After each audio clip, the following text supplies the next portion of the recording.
جبي جبي جبي إيكا جبي جبي جبي ورحدة جبي جبي جبي إيكا جبي جبي جبي ورحدة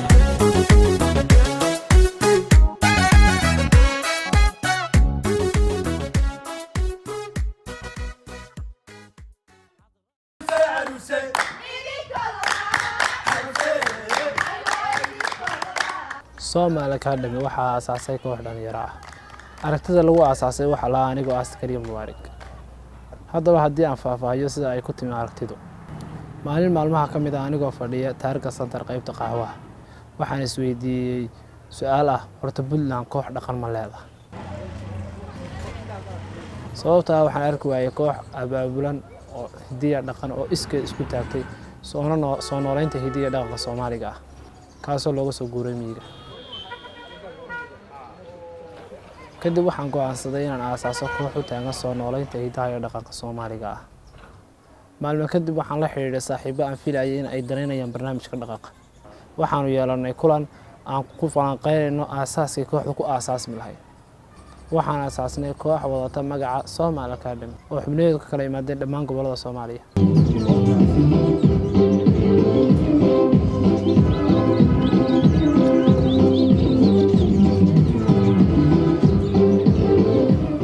kooxdaas aragtida lagu aasaasay waxa qayb ka ahayd inay ka shaqeyso nabadda, isdhexgalka bulshada, nabadda, wacyigelinta arrimaha bulshada.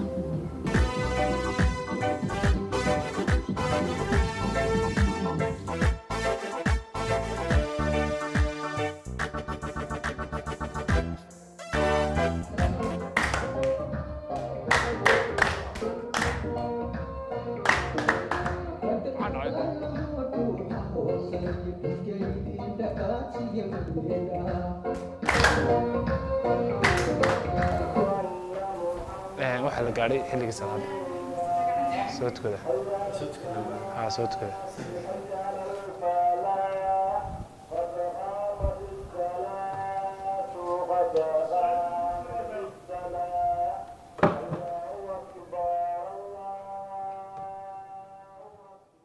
magaalada gudaheeda waxaan uga nimi oo aan halkan u nimi oo halkan aan u soo istaagnay waxa weeye inaan shacabkeena dhibsan ama dadkeena jeclaa ee kooxdeeda jeclaa aan dhibsan.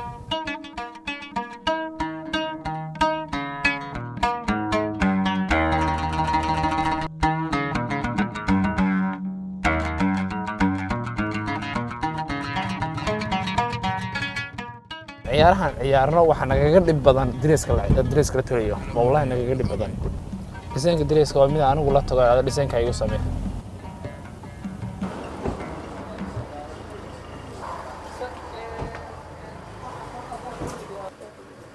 kii diyaarsan horta ka cusub kii xal diyaarsan dib kan waa dress hableed wuxuu ka mid yahay dressada hablo ku ciyaaraan sidoo aragtaan uu furan yahay oo wali wax ku socota shaqadii waanu la dhameyn rabaa hadda waxba uma hadhin wax sabab badan uma hadhin inuu dhameeyo oo tiro u baa hadhay intii kale waa kuwaas oo diyaar waxaan tolayaa 4 dress oo hablaha ah hablo markay dresska ay xidhaan hablo waxay qaadeen rag wuxuu qaadanayaa waa go hoose iyo shaad u qaadanaya iyo go shaala kuwaas oo hadda soo iibinaya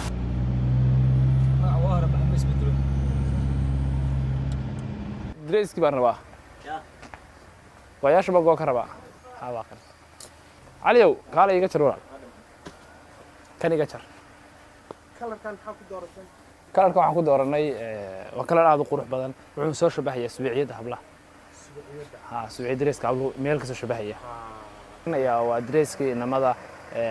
على ويل وحو قاتا 2 متر يا بد كان waa go'i hidiya dhaqan yani waa go'i san loo huweenayay halkan laga xidhay weeyaan wiilku markuu halan ka xidho ama markuu uu imika saano kale uu dhaho isug okay ku saano kale dhawa kan saan buu wareegay hadana saano leh waa kii lagu wareegi jiray go'aan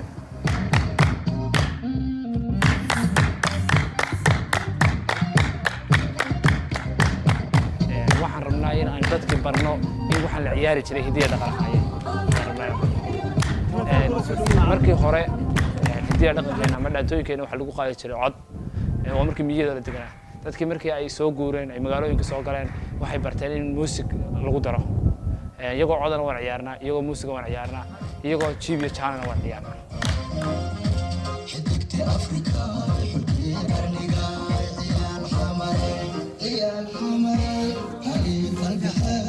Somali Academy waa team u taagan soo celinta hidaha iyo dhaqanka ee laga yimi baadiyaha ee la rabo in maxay tahay maadaama baadiyihii laga soo guuray la rabo wadankii magaaladii in lagu dhaqo run ahaantii anaga intay dhalinyaradu tahriibayaan inta ay istilayaan inta ay meelaha ku mashquulsan yihiin maadaama nahay u bixi wadanka dhalinyar soo kacaysa ama soo dad loo baahan yahay in aanu ku mashquulno hidaha iyo dhaqankeena iyo horumarinta wadankeena waxaa ka imaaday Buuraba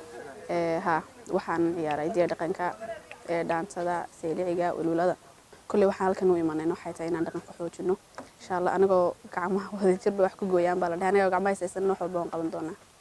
hadda waxaan u diyaar galoobaynaa bandhig faneed aan ugu talagalnay maxay heedeenay bulshada Garowe oo maxay heedeenay aan rabno inay ku bartaan dhaqankooda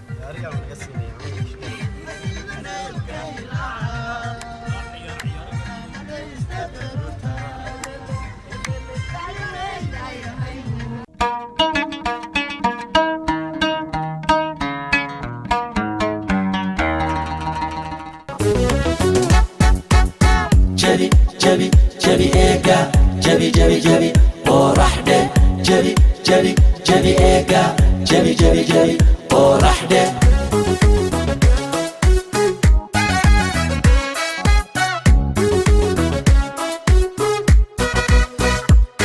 سكرة صباح ديو سيما روباتي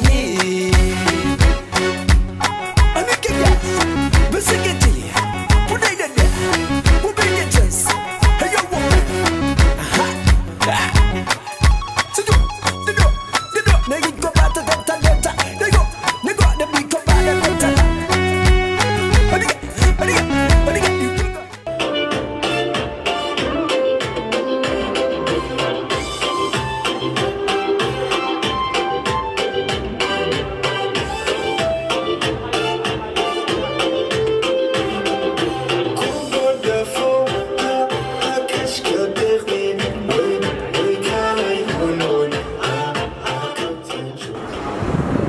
intaas haddii aan idhaahdo meeshaan xigmad aad uga weyn baa ku jirta intaan isugu nimi oo dadkaan maaqan iyagu maysa sheegine waxay ka yimaadeen Soomaalidu inta ay degto dhan bay ka yimaadeen runtii dad cajiib ah baa isugu yimi waa jeclaan lahaa iyadoo aysan curfi iyo qabyaalad midna ahayn inay sheegaan qof walba gobolka uu ka yimi waa ficnaan lahayd markaasna waxaa la arki lahaa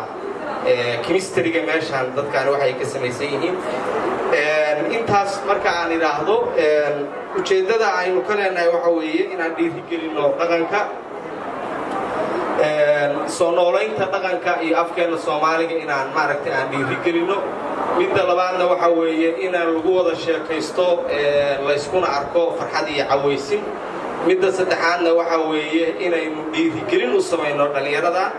runtii aad baan ugu faraxsanahay in maxay heedeen hami badan oo in badan soo lahayn maanta noo rumoobo kulli farxadayda mid aan soo koobi kara maaha aan maanta aanay marayno dheeftiisii ama aan qaadanayno farxadiisii oo nagala soo qayb galeen dad madax oo aad aan ugu faraxsanahay soo qayb galkooga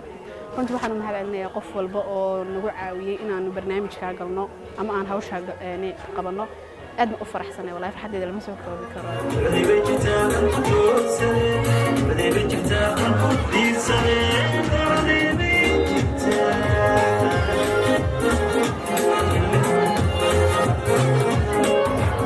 عشقها وردها حجمي اللي قلبي